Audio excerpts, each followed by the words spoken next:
네, 개장 전의 이슈와 관심 종목까지 골라보겠습니다. 매매기술 시간입니다. 매일 이 시간에는 주식명가 MTNW 다냐쌤 그리고 박진섭 어드바이저와 함께하고 있는데요. 먼저 시장의 한마디 열어보겠습니다.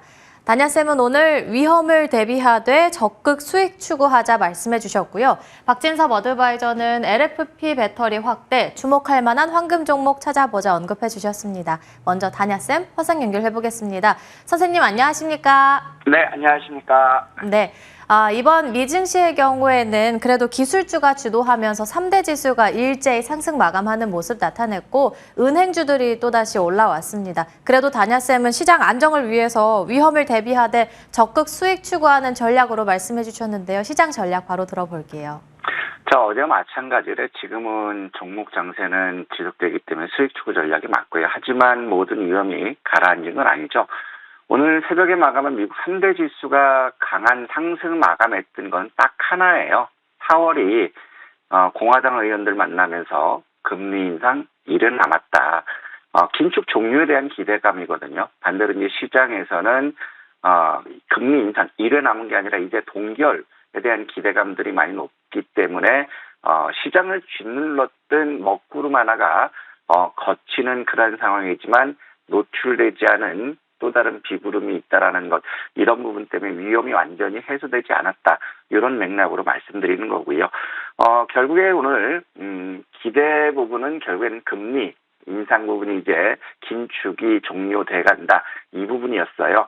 하지만 그 이면에 감춰져 있는 노출되지 않은 그러한 요인들을 보면 지금 이제 부동산 대출 비중이 높은 중소형 은행들, 특히 저축은행들이 위험이 굉장히 고조되고 있다라는 것이고, 지금 또 노출되지 않았어요. 미국 최대 증권사죠.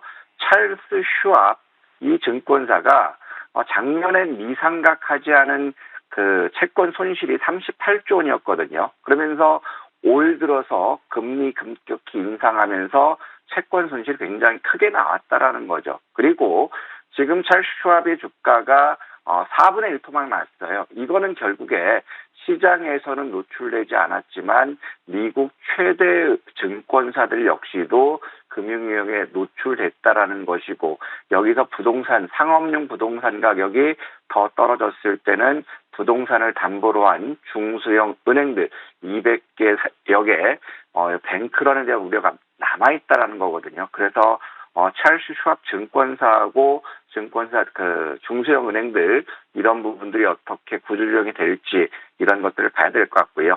자, 이런 것들 긴축 종료에 대한 기대감 때문에 전 섹터들이 모두 강한 상승을 보였어요.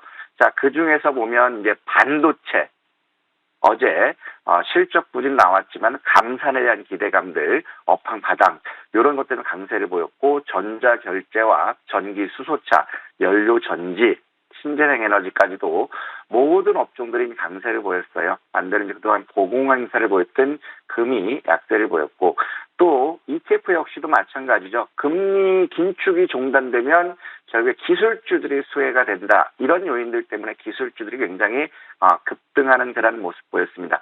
자율주행 로봇 섹터들이 급격한 상승 나왔고, 반도체가 나왔고, 그 다음에 인터넷 AI죠. 챗 GPT 관련 쪽도 강세를 보였고, 재생에너지도 강세를 보였기 때문에 오늘 전 섹터들, 특히 반도체 섹터들, 그다음에 이런 쪽들이 매기가 집중되지 않을까 싶고요.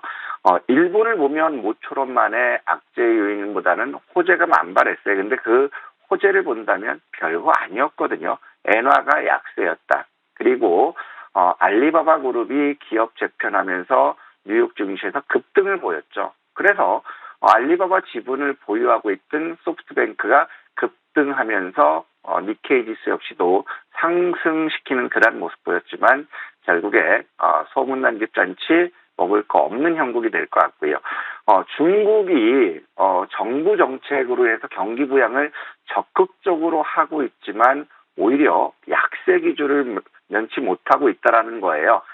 지금 보면 중국 증시 같은 경우는 경기 부양을 위해서 굉장히 막대한 재정 정책까지도 펼치고 있지만, 그리고 이제 빅테크 규제에서 이제 기술 기업들에 대해서 지원까지 이런 것들이 나왔지만 결국에 어제 같은 경우는 미중 갈등 부분이 부각되면서 하락하는 모습 보였어요. 대만의 전 총통은 중국을 방문하고 현 총통은 미국을 방문하면서 미국과의 갈등 부분이 표면 위로 드러났고, 그 다음에 정부에서 아무리 돈을 쏟아붓는데 경기 회복이 둔화가 지속되고 있다는 거죠. 이런 우려감들 때문에 하락 마감하는 그런 모습을 보여줬고, 국내 요인을 보면 미국과 유럽연합의 금융권 위험이 완화됐다는 것 때문에 또 금융투자가 어제 매수했죠. 자, 지금까지 2박 3일 우리 이틀 매수하는 걸 봤는데 3일째까지 매수한다면 추세 전환 한번 기대해 보여주지 않을까 싶고요. 자, 그동안 침체했던 제조업이 체감 경기가 4개월 만에 반등했다라는 거예요. 자, 이 부분은 우리가 제조업 전반적으로 체감 경기가 좋아졌다기보다는 삼성전자가 평택의 반도체 투자를 집중한 요인으로 될 수 있다라는 거예요. 그래서 전 제조업체들의 체감 경기가 개선된다면 시장은 강한 상승 기대할 수 있지 않을까 싶고, 하지만 여전히 부정적인 상황들이 있죠. 2분기 제조업들의 기업 전망, 대기업들의 기업 전망이 부정적으로 나오고 있고, 공공요금 인상에 따라서 소비 심리가 위축되고 가처분 소득이 감소된다라는 거죠. 그러면 이것들은 기업들의 실적 부진까지도 이어질 수 있고, 그다음에 오늘 새벽에 나온 기사를 보면 금감원이 연내 공매도를 재개하겠다 이런 발표를 했어요. 그러면 일단 지금 많이 올라왔던 그 기술주들에 대한 공매도 타겟이 될 수 있는데, 자, 공매도 재개하겠다고 발표를 했는데, 그러면 기울어진 운동장 바로 잡겠다라고 했는데, 과연 바로 잡은 것은 뭐가 있는지 이거를 같이 알려줬으면 좋겠어요. 그래서 이런 부분들은 여전히 금융시장의 그 부담 요인과 함께 수급의 요인이 될 수 있지 않을까, 저는 이렇게 생각되고 있고요. 자, 이런 상황에서도 어제 공매도를 보면 외국인들 7.4% 증가하면서 4,400억을 만들었고요. 기관들은 36% 증가하면서 2,200억으로 공매도 증가됐는데, 특히 기관들 또 버릇 나왔죠. 코스닥 어제 배터리도 올라가니까 배터리 관련주들에서 공매도 집중하면서 64%가 증가됐다라는 거죠. 그러면 지금 3월 누적을 보면 외국인들 9조 300억, 기관들 4조 6,900억인데 외국인들이 공매도 9조 300억 넘은 거는 지난 9월 이후였어요. 그다음에 4조 원대 기관들이 넘은 적은 최근 들어서 없었기 때문에 이 부분인 공매도 부분 한번 잘 체크해 봤으면 좋겠고요.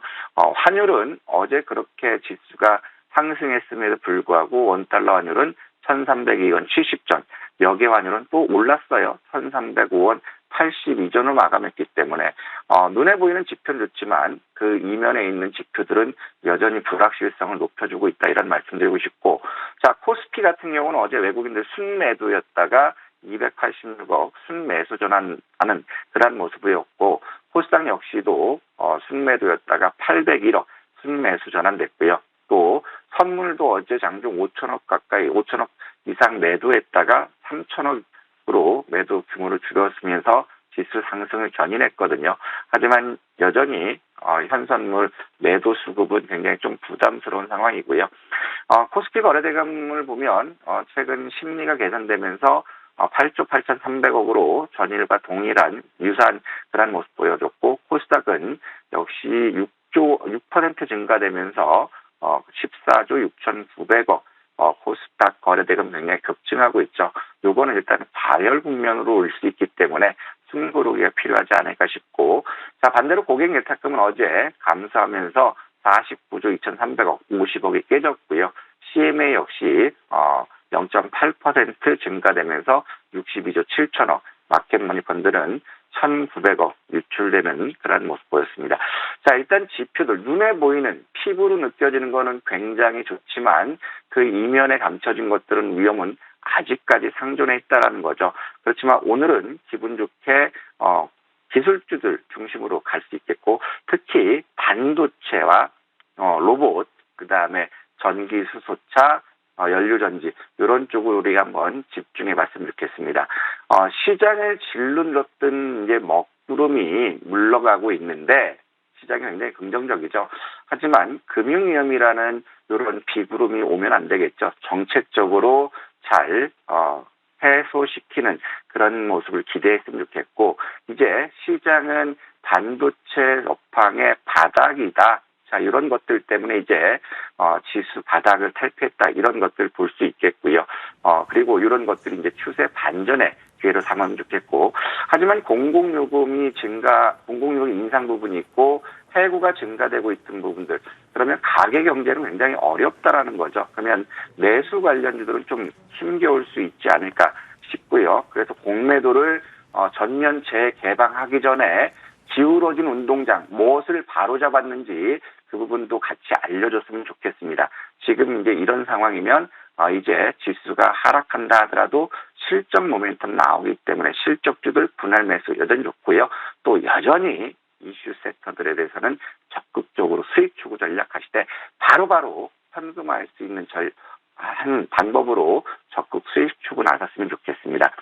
자, 오늘 같은 경우도 또 봐야 되는 부분들은 또 시장에 민감하죠. KTX법이 오늘 국회 통과. 그러면 반도체 관련주들은 미국의 훈풍과 맞물려서 같이 시장에 관심 가질 수 있겠고, 또 삼성그룹이 반도체 배터리 디스플레이 초격차 발표가 있죠. 요거 관련된 것도 같이 움직일 수 있겠고, 그다음에 KDI에서 국가 미래전략 컨퍼런스가 있기 때문에 정부가 집중적으로 육성하는 6개 섹터들 관련해서 움직이는지 보고요.